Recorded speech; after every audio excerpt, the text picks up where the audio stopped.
Ezekiel, Kabanata 10.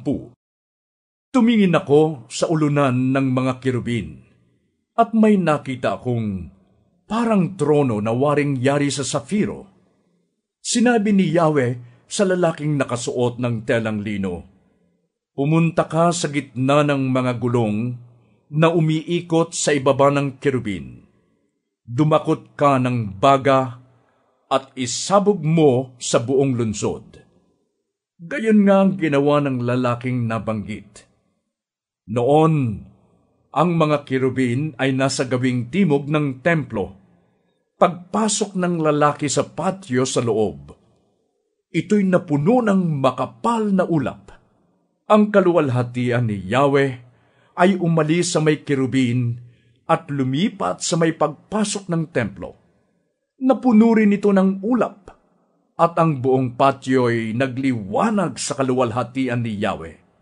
Ang pagaspas ng pakpak ng mga kirubin ay dinig hanggang sa patio sa labas.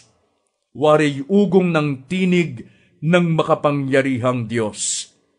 Nang sabihin nga niya sa lalaking nakadamit ng lino na siya'y kumuha ng baga sa gitna ng mga gulong sa ibaba ng mga kirubin, pumunta ito at tumayo sa tabi ng isang gulong.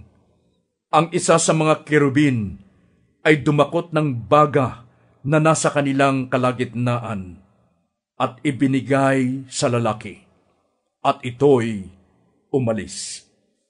Ang mga kirubin ay may mga tila kamay nga ng tao sa ilalim ng kanilang mga pakpak. Nang ako'y tumingin, nakita kong may isang gulong sa tabi ng bawat kirubin.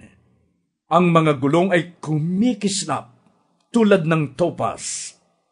Magkakamukha ang mga ito at parang iisa. Sila'y nakababaling kahit saan. Hindi na kailangang pumihit. Saan man gumawi ang nasa unahan, sumusunod ang iba nang hindi na pumipihit. Ang kanilang katawan, likod, kamay, pakpak, pati mga gulong ay puno ng mata. Ang mga kirubin ay tigi-isang gulong, at ang tawag sa kanila ay mga umiikot na gulong. Bawat kirubin ay tig-aapat ang mukha: kirubin, tao, leon, at agila. Ang mga kirubin ay tumayo. Ito rin ang mga nilalang na buhay na nakita ko sa may ilog Kebar.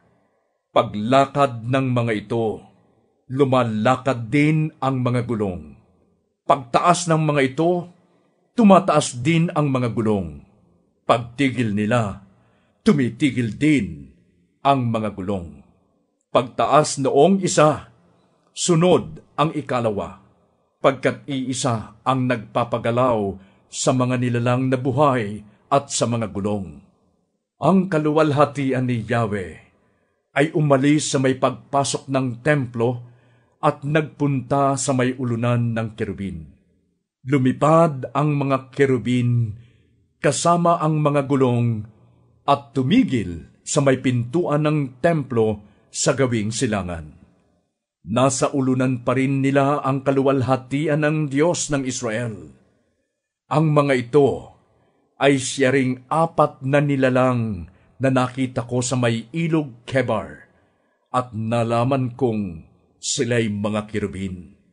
Sila'y tig-aapat ang mukha at tig-aapat din ang pakpak, at may mga tila kamay sa ilalim ng kanilang mga pakpak. Ang mukha nila'y tulad din ng nakita ko sila sa may ilog Kebar. Kung saan gumawi ang isa, ay doon din ang iba.